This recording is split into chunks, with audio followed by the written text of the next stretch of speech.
right, good morning, everyone. Welcome to the regular meeting of the Finance Committee. It's May 1st and it is 9:01. So, Ida, can I please have a roll call? Chair Shirley, Here. Vice Chair Pete, Here. Director McGee, Here. Perform. All right, move on to public communications. Is there anyone who would like to make a comment? Is there anyone online, Ida? We have just one employee. No other public. Okay. All right, we will close public comments, move on to discussion before I approve the April 3rd, 2024 Finance Committee minutes.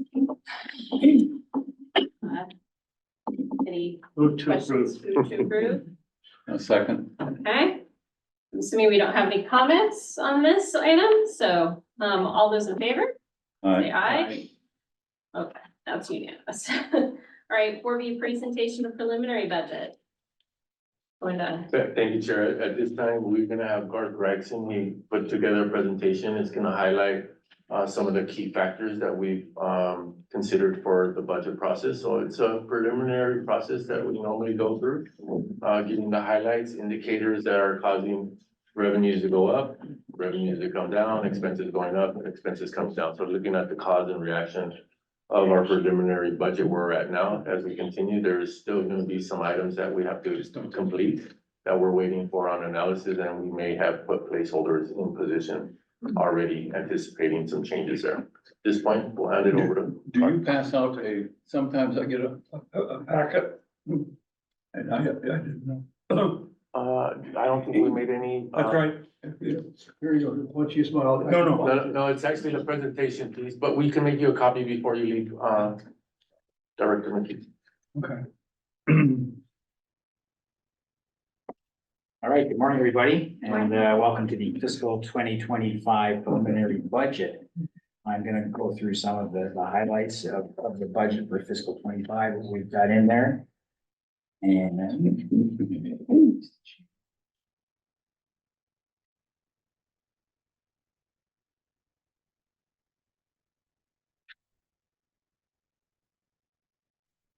so the key elements of the budget in fiscal 25.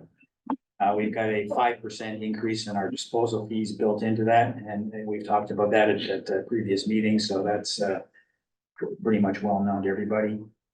We've got an increase in our disposal fees to some regional customers, and that is essentially single stream processing fees to some of the regional customers like Recology and Republic Services. What's the result of increasing our disposal fees for everybody and these other regional fee customer increases? We're gonna expect to see an increase in disposal fee revenue of about 9.2%. MRF revenue is expected to increase over 38%, and these are comparisons to the fiscal 24 budget that I'm referring to here. And the revenue for the MRF is expected to increase because we've had fairly high commodity prices in fiscal 24, and we are assuming that they will continue in fiscal 25. We're not predicting any kind of an increase, but just the prices remain stable as to where they have been in fiscal 24. Power revenue is expected to decrease. And again, this is based on historical trends, fiscal 24 more specifically. There have been a number of power outages in fiscal 24, which have resulted in our inability to generate power. And we've also had a lot of repair and maintenance work on the machines in fiscal 24. So we're not expecting any big increases in power revenue in fiscal 25, but of course that could change. Total revenue is expected to increase about 14% over the fiscal 24 budget and about 20% over the fiscal 23 actual. Employment costs are expected to increase about 14% and 24 budget and about 24% over the fiscal 23 actual. The factors impacting the employment costs are we have CPA negotiations going on with two of the bargaining units. Now, they're not finalized, but we have built in a 5% projected increase in the wages for those two units. We've also built in a 15% projected increase in our health insurance premiums. This is based primarily on historical trends. The health insurance premium costs do tend to go up every year. And we think 15% is a fairly conservative number But we don't have a real number yet from the insurance provider. No change to the to our CalPERS expenses for next year. Workers' comp expenses are expected to increase a little bit. We have a preliminary estimate from SDRMA for workers' comp. And that, I say, expected a small increase there. Non-salary expenses are expected to increase about 19%. Over the fiscal 24 budget, about 18% over the fiscal 23 actual. The big items in the non-salary expenses are the recycling services. And that is the money that mostly goes to Keith Day for his work in terms of composting and wood chipping and the other things he does with the green waste and wood waste that comes in here. We're probably paying him in the neighborhood of $2.5 to $3 million a year for his services. The other big line I'm in the non-salary expenses are the environmental services, and that is primarily maintenance and repair and compliance with the landfill gas operation. So that includes the landfill gas field itself, which is the meters and the other piping that is in place out there. And it's also the repair and maintenance of the 4 machines generating the power that we use and that we sell. So net income for fiscal 25 is expected to increase about 6% over the fiscal 24 budget, but decrease about 26% from the fiscal 23 actual. And the decrease is an impact of a combination of the higher employment costs and the higher operating costs. And although there is an increase in revenue, the increase in the operating costs are greater than the increase in the revenue. So that's why we're expecting an increase or a decrease rather in net income. In terms of items that are still outstanding for this budget, CBA negotiations are still ongoing. So I say we built in a 5% increase in wages expected, but we don't know what the final number is going to be yet. Health insurance premium, yeah, we don't know what the final number will be there. So I say we use a 15% number, which we think is fairly conservative in terms of an increase. The final workers' comp and property insurance numbers, we do not have. We have our preliminary numbers from SDRMA, and they will change a little bit. They will not change dramatically. I would estimate that the change in those numbers would probably be 5% or less from what we have now built into the budget. And they will probably go up if they change. And a couple of items that are not in the budget package you received, which will be in the next version, is there is a memorandum due from Berta in HR describing what's going on with the HR activities in terms of headcount numbers, changes, additions, new positions, that type of thing. And also an org chart for the district, just to lay out exactly, how many people are in each area. And the last thing that's still outstanding is there's a narrative that Guy will be providing regarding the fiscal 25 capital spend activity, where he will go into some description about what some of these capital spend item needs, particularly the capital improvement items, which are sometimes kind of hard to decipher, sometimes cryptic little description that's given. Here is a look at the revenue mix for fiscal 25. Disposal fee revenue is the biggest chunk, as this has typically been, 76%. We've always typically been in the mid-70s in terms of the disposal revenue. The next is the MRF activity, and then power sales, and then the other sales, which are sand sales and other certification charges that we have, HHW, hazardous waste fees that we charge, kind of makes up the rest of the other. Disposal fee by customer type, it kind of looks at where the disposal fees are coming from. So the biggest piece of that is the regional waste, and the regional waste is the customers that we have contracts with, such as Green Waste, Ecology Republic. It includes our biggest customer, Green Waste in San Jose. So that tends to be the big piece of the pie, pretty much every year. The next biggest piece is the franchise, which are all of the Monterey Peninsula franchise cities. And then we have cash customers. These are customers who come across the scales. They pay cash or check or credit card when they go across the scales. And then part of that is commercial customers. And these are customers that have an established account with the district. So they're able to charge their activities as they come in. So the breakup of the revenue mix, has not really varied much over the past several years. That's stayed pretty much constant. Getting into some of the expenses now in terms of our personnel costs. What page are you on?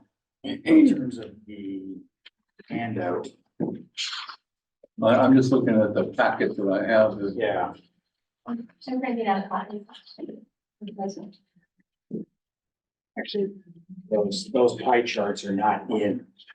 They're not in this version. They'll be in the next. I believe Ida's making copies. Yeah, she'll make a copy, right? So the salaries and wages make up the biggest piece of the personnel expenses, followed by our health insurance costs, followed by our CalPERS costs. And again, those percentages of inputs tend to remain somewhat constant from year to year. And really surprises there. In terms of our non-salary expenses, just outlines what our biggest expenses are. So the recycling services, as I mentioned, which is the activity with Keith Day primarily, or almost entirely Keith Day. Repairs and maintenance, which includes the repair and maintenance work at the shop, as far as all of the equipment that's used on site, as well as the LFG field and the LFG machines and any other maintenance or repair work that takes place on the site. And then, going down the line, the other expense items that show up. In terms of capital equipment, these are sort of the highlights of the items that what we're looking for fiscal 25 in terms of mobile equipment. We've got a water truck for $735K, a wheel loader for $600K, and then some other items. We got some forklifts, some electric forklifts, a couple of excavators, and a Tarpomatic, which for those of you who don't know is just a big machine that rolls out the tarp every day because we have to cover the landfill every day. So that's what that does. In terms of capital improvement projects, the big item there is the Mod 7 development. And then we have some other items. We have a compost site, $4 million. The M1W power connection, about $2.5 million. And then some other road paving and scale house remodel. And so the total mobile equipment budget for fiscal 25 is $4.3 million. Capital improvement is $21.2 million. This page, which hopefully is not too difficult to read, just basically shows that we are within our bond covenant range, and it shows what our cash position is at the beginning of the year, what it's projected to be in fiscal 25, and what it's saying. The bottom line there in green is that we will meet our bond covenant. Coverage of 1.25 will be at 3.5, which is critical. And then on the right side, it just shows what our debt service is, shows what it is for fiscal 24 and what it is for fiscal 25. And those numbers are pretty similar, will likely remain similar in the next few years. That is a quick summary of the fiscal 25 budget. Any questions? I'd be happy to take them. Questions? A couple questions. The budget is a revenue and expense. Do we do balance sheets or sources and uses of funds, or the debt load, how much debt we're going to pay off, and our debt exposure or stuff? We do not do balance sheets. Is there a reason we don't do balance sheets? Not really, other than, it has not been considered to be a significant enough item to be balanced, and plus balance sheet forecasts are very tricky to do, but, you know, we have not done. And something we I can would, consider. I think the balance sheet's as important as the, income statement. And it's a different process, but the balance sheet is how far away are we from going out of cash? How far away are we from, being insolvent, and what's our situation? Right now, I have no idea how we sit relative to, except suppose we have a lot of cash. But last year, frame of reference, I found of interest, the capital outlays were $15 million and we projected 10. So we were 40% over budget during the course of the year. And the changes in cash from financing activities were $19 million last year. And the budget was 13, so we're 33% over. And they're just kind of statement of fact. Now, I wasn't here during that period of time, and everyone was approved one at a time. But, the degree of accuracy, when I look at the budget for 25, 19,400,000 from cash. Do I anticipate that's gonna be pretty close, or is it plus or minus 40%? And so Well, I it should just, be, one of the factors that comes into play is that, we do this capital spend budget every year. And in reality, we never end up spending, what we said was in our budget. We end up carrying over a lot of it, or in a few cases, the projects are just deemed, well, we don't really need to spend that money. And I'll add to one item on the capital projects, discrepancy is that we've had a realignment in the engineering department to, create more resources to complete projects, at a more faster rate. at a faster rate, a more reasonable rate. When I first arrived here, we only had the two engineers that are sitting to the right and to the left of me. And since then, we've added, environmental, compliance, analyst. We have an associate engineer, or soon to be an associate engineer. We also have a project manager, and then we also hired a construction technician that is helping us with getting movement on some of the smaller projects and into larger projects. That's where we're hearing a lot more. We're getting a little more completed, so I'm expecting that we do narrow this down. I too had the same questions when I arrived. Is the gap that we have between the budget, whether it was over or under, it was a little distance from the accuracy of it. So we're trying to narrow it down. One of the commitments was to get it down within plus or minus 10% of the overall budget analysis, and then narrow it down to within 5% up or down. I think that would get us better accuracy and up in the budget process. Now, to me, the balance sheet, I just come from a balance sheet environment, and the balance sheet, if we're off $1 million and we have 15 in the bank, it doesn't matter. But when we're off 6 or 7, I'm not sure what we have in the bank, and is that a risk or a not risk?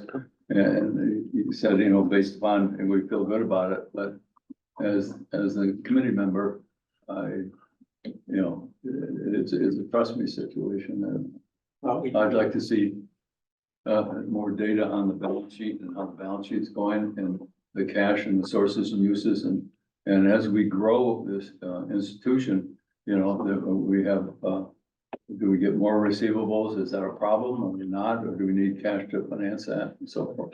We do have a 5-year outlook, which, does look at the cash situation, and it goes up to fiscal 29. So it does show that, our cash balance is actually decreasing Okay. over the next 5 years. Again, I'm a new guy, so, but you went through a lot of data. I didn't know what page it was on. Was it up or down, sideways? How was it compared to before? And I look around, and I spend a lot of time looking at these numbers, circle most of them and whatever.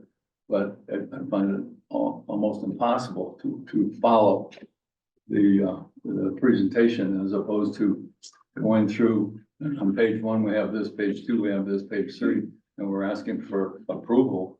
And I can't give approval for something that I barely looked at. I mean, I looked at, but I can't find it. And, just new guy, you know, but you're asking me to be on the finance committee, and these are my thoughts. Great. And we appreciate that, and I think we could bring back the balance sheet discussion in more detail as we continue to move forward through this year's budget process, because I think it would be impossible to bring a balance sheet at this point in the game, but we can see how we can on-ramp the possibility of that and have more discussions around it. Very open. Yes, sir. I think it would be appropriate to clarify, there's no approvals today. Today is to field questions, to field feedback, to get guidance as this preliminary budget evolves into the May board meeting presentation. And so we appreciate it, all your thoughts today. So, and again, just to review that process, so we'll be we'll have a discussion at our May board meeting. We're giving direction again in May, so Director McKee, so then we'll do the final, we'll see this again at our June finance meeting. Again, Q&A, feedback, informational, and then it'll come back again in June.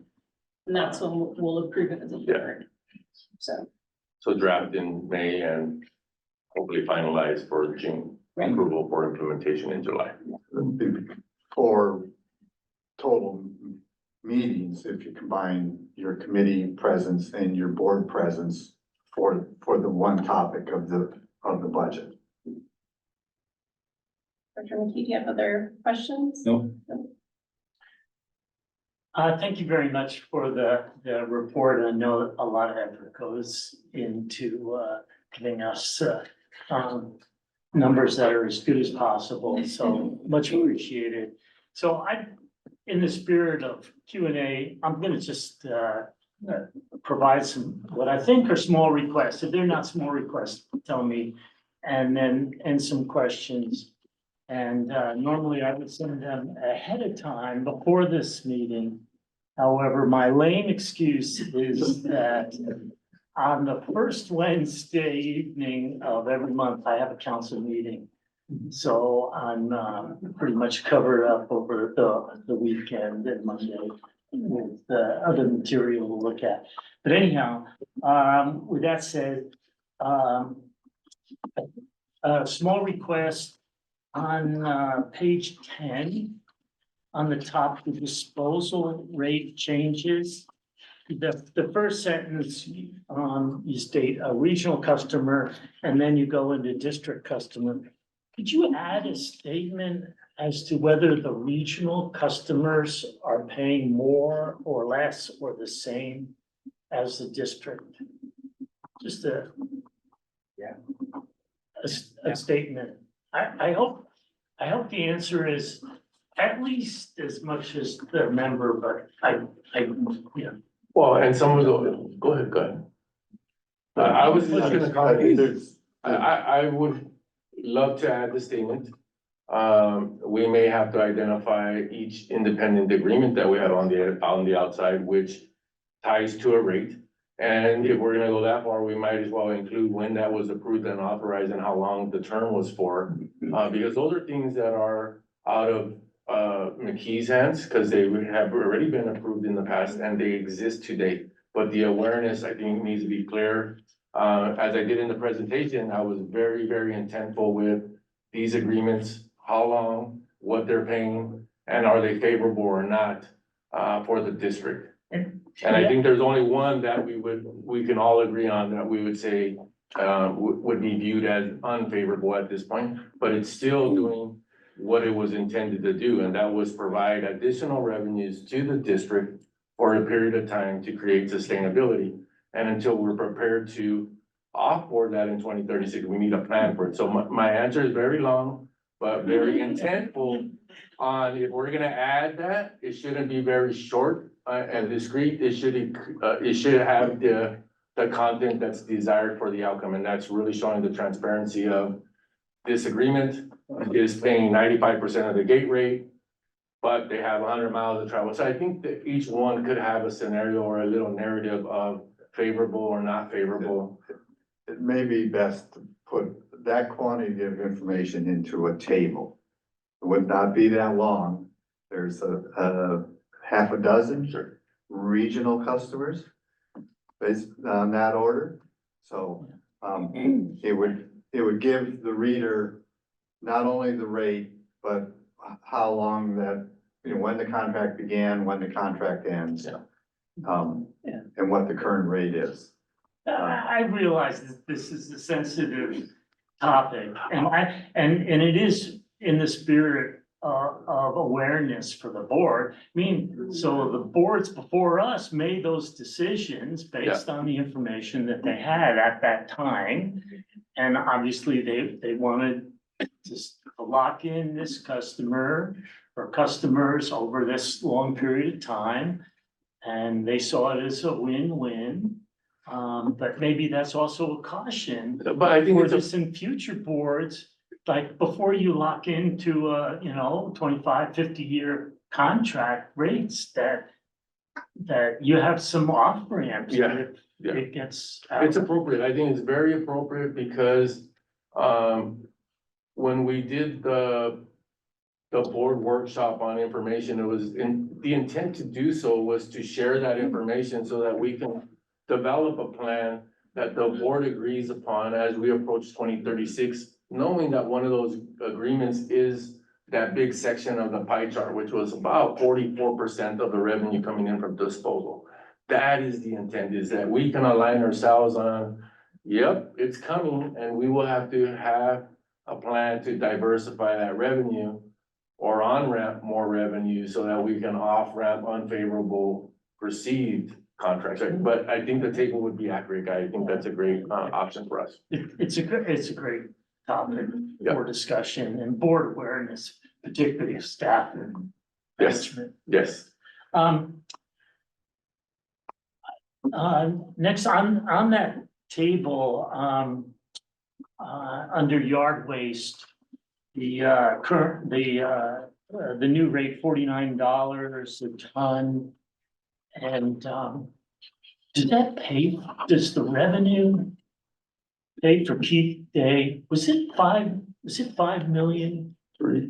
What was you said the top for the non-labor expenses, the top line? Well, it's recycling service. It's the recycling services, which is Keith Day's activities, Yeah. and that's probably in the neighborhood of $2.5 to $3 million. And that chart you had, 2.5 to 3 million. And does this yard waste amount, Yes. Yes, does that cover? he's charging us somewhere in the mid-30s per ton. That's what we pay. Nice. Really? Okay, We have a net revenue. All that question happens asked and answered.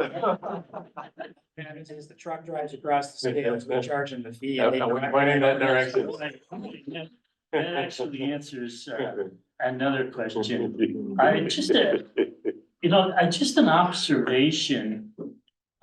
This statement I thought was very interesting. It says, under the next impact of disposal piece, it says $1.77 per year per regional customer per household. And it's $3 per ton solid waste increase. So, little math. So the average household customer disposes of 0.5 ton per year? Was interesting. I don't know. there are some days where I've got next to nothing. It's gotta be a couple of pounds, and then I threw away a bunch of planks of wood and it had to be. Anyhow, That's 20 pounds a week, per customer. anyhow. And you're right, sometimes, some weeks there's nothing. Yeah.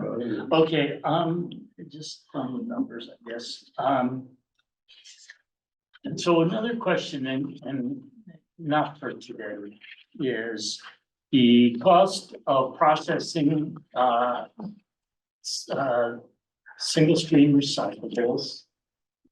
is it really that much lower than disposal? I'm just surprised.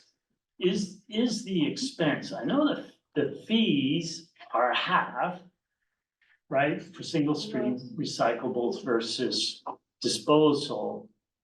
Is the expense that the district goes through in processing single stream recyclables versus disposal, is it really half? Commodity, yeah.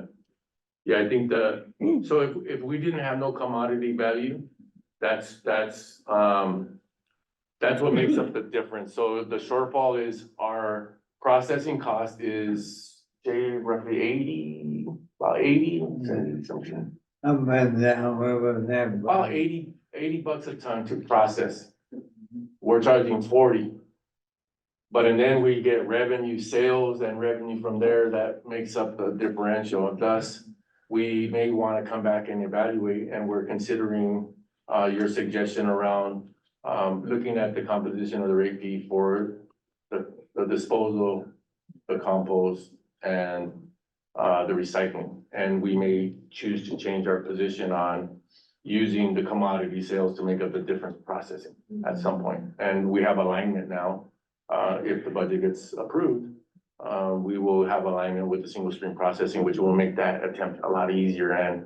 But I think your rate analysis will help us make that determination. Yeah, appreciate it. So the disposal, you get, the district gets revenue from the gas, right? Whether it's, Yes. it's power, and then single stream commodities, so that offsets. But yeah, thank you. So that aligns with what I was thinking. So appreciate that. So on the 5-year outlook. So I was looking at the ending unrestricted cash. And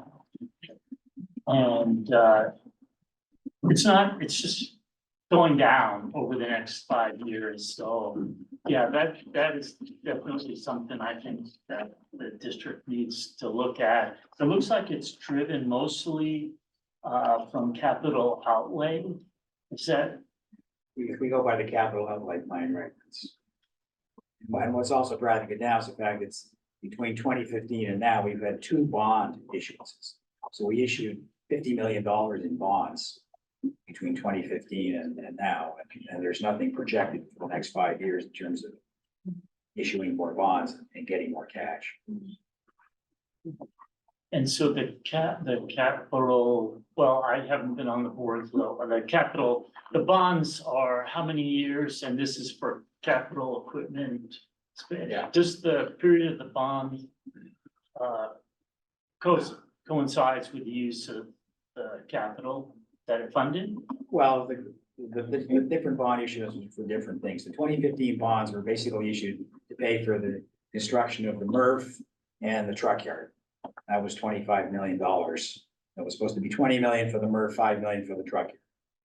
And then the 2018 bonds were supposed to just be for general capital expenditure. How long are these bonds These are 15-year bonds. each? I believe it ends in 2028. 15s do, yeah.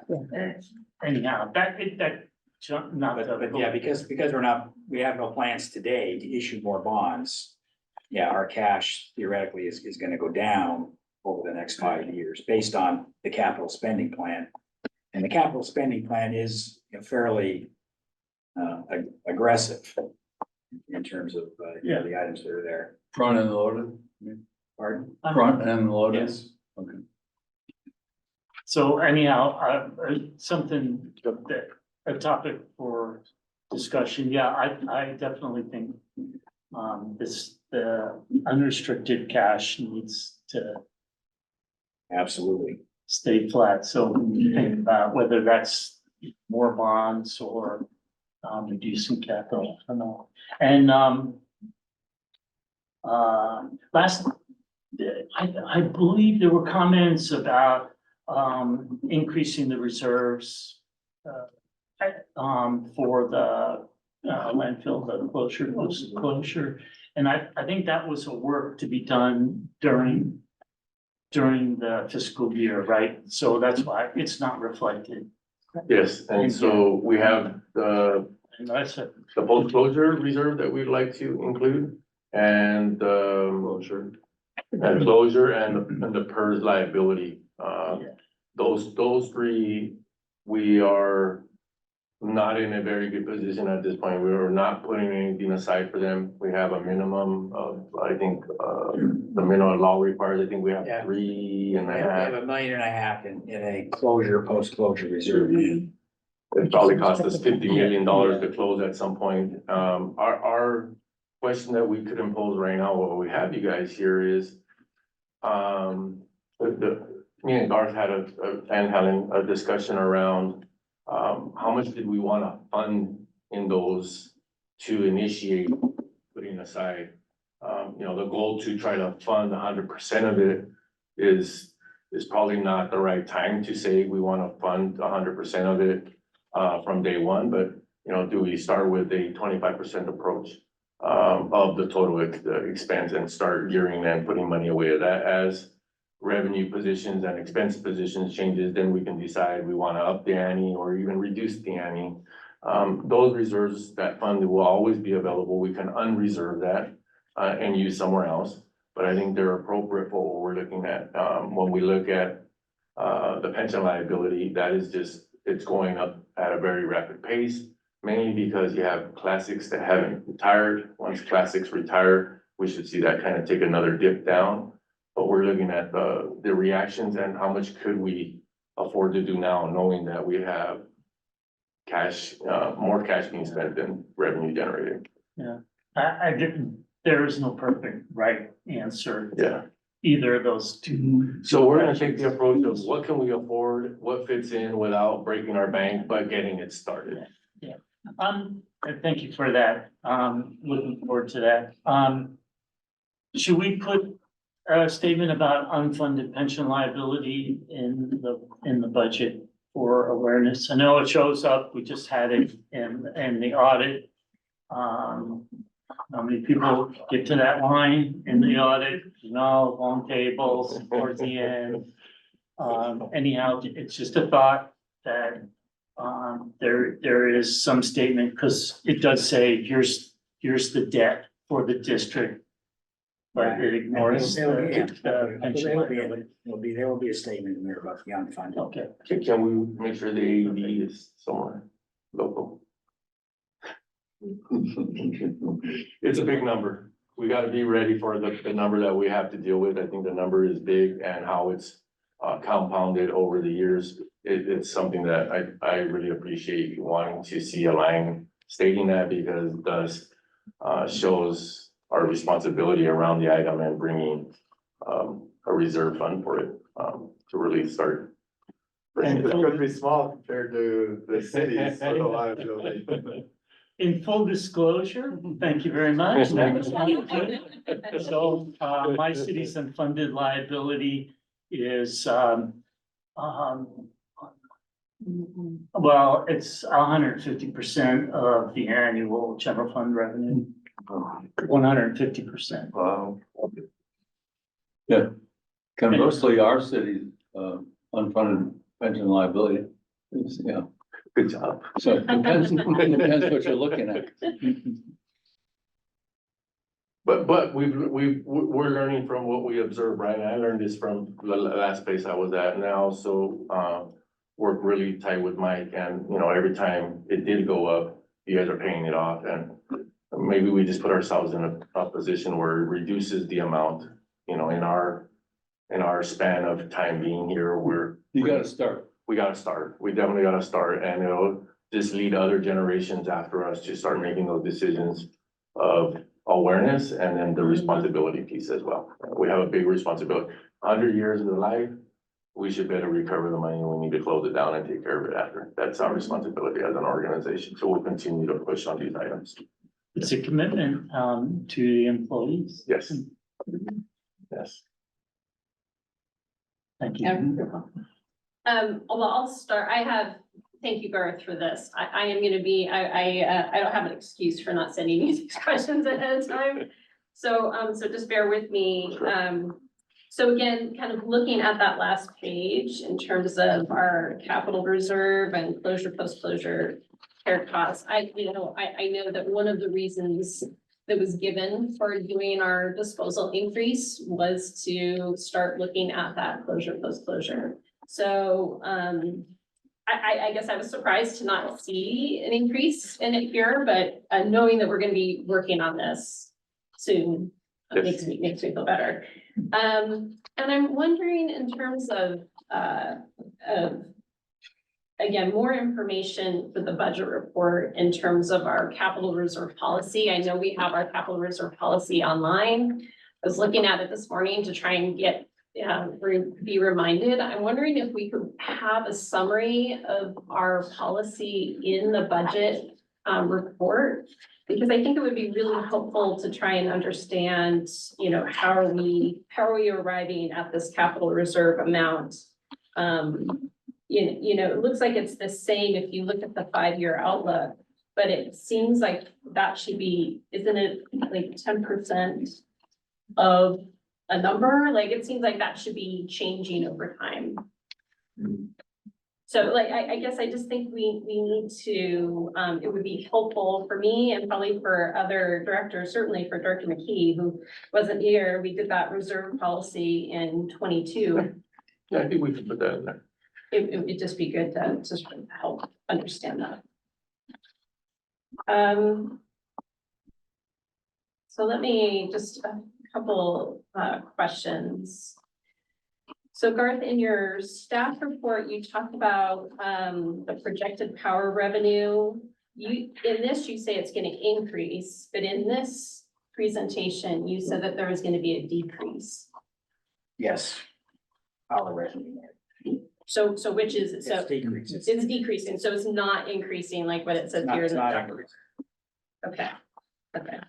And I guess I have a question about that. If we did all this maintenance this past year, and I know we had PG&E, or we had power outages, why would you expect continued decrease in this next year if we've already done some maintenance and?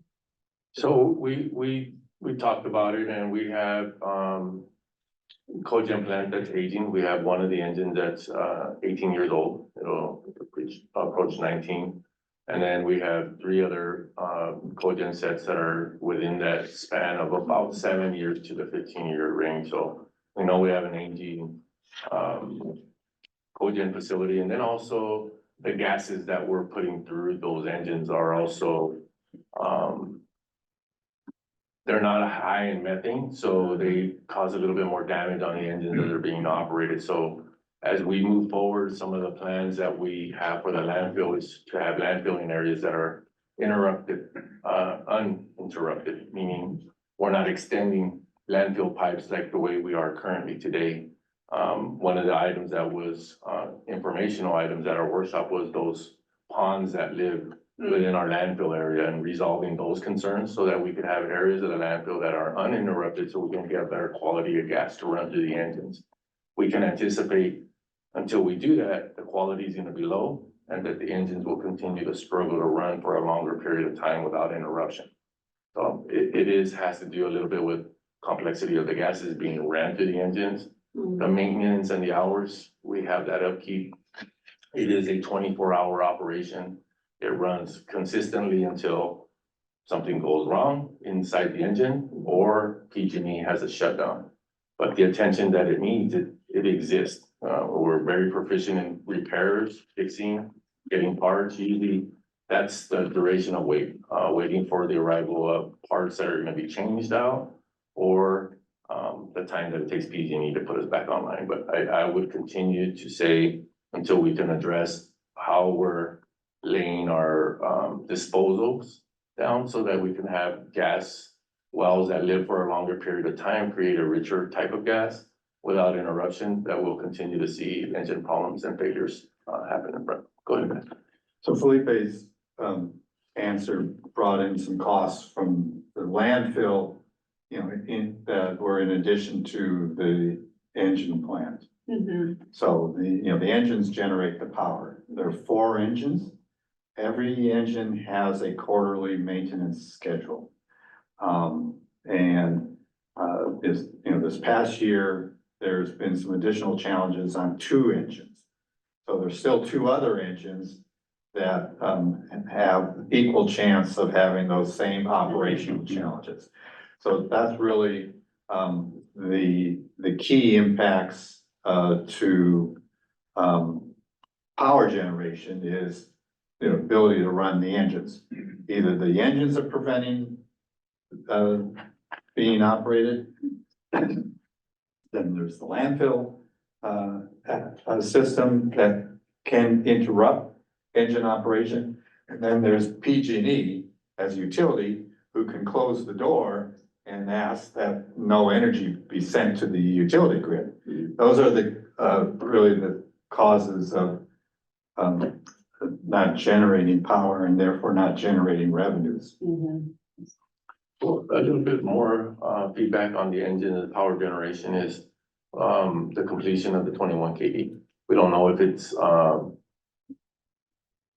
not planned in the budget, so those potential additional revenues are not in this current budget.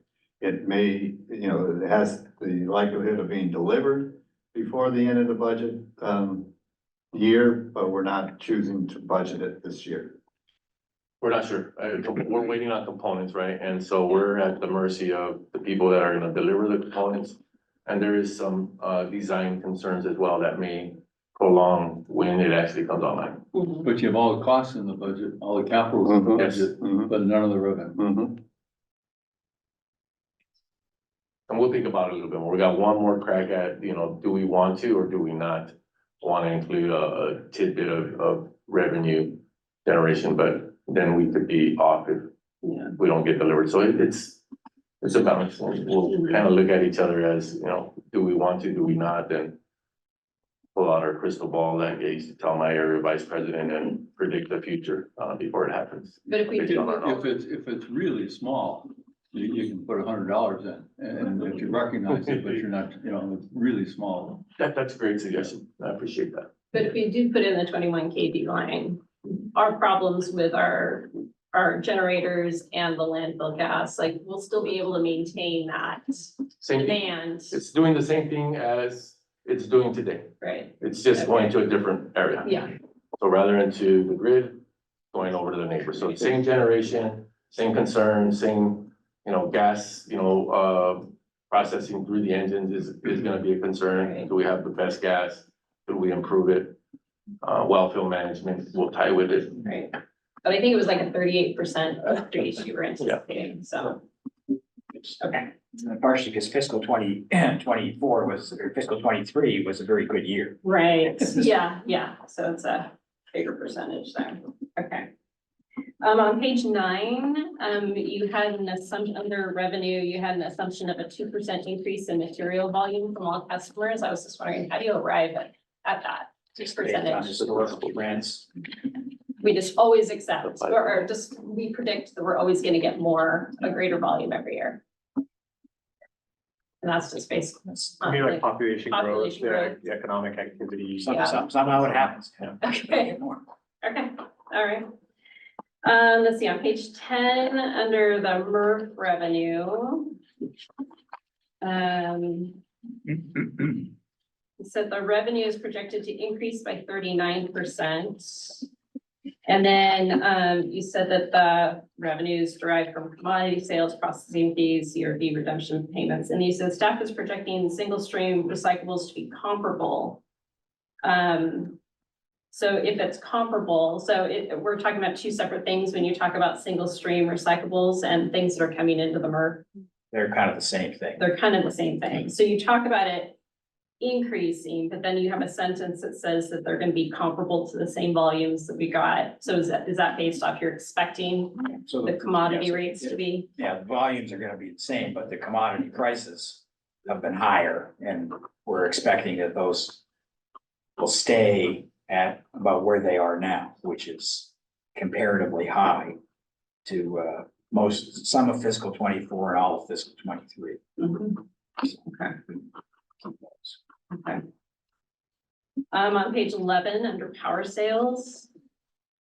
I was a little confused at that last sentence under power sales. The estimated power revenue in fiscal year 24-25 estimated to be 1.8 million. However, due to the unpredictability of when the engines will be out of service due to engine repairs and power outages, projected power sales for this is budgeted 1.8 million. So you have the same number there.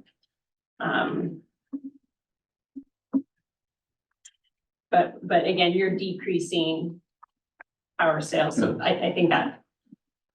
So That paragraph just needs to be 30% of edited. the 1.8 million.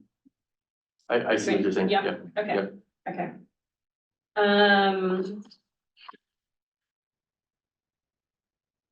Under household hazardous waste, I was just curious, so revenues and have, you said revenues have increased in recent years. Who's paying us to take hazardous waste? Commercial customers. So, Small quantity generators.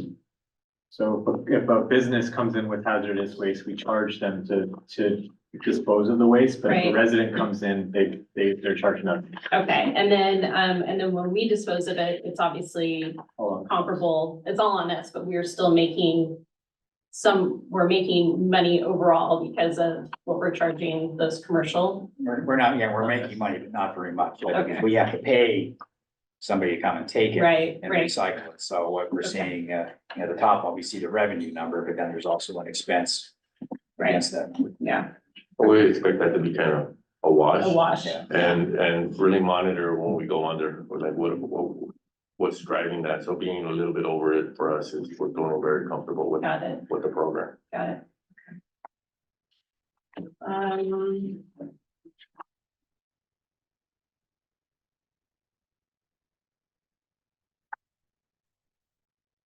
Nothing else. I guess the last thing is I was just curious if you, Felipe, from your point of view, if you think about the things that the board is gonna be tackling in the future. Looking at strategic planning, master plan, I mean, if you look back to our workshop, all that planning, are there costs associated with that sort of work?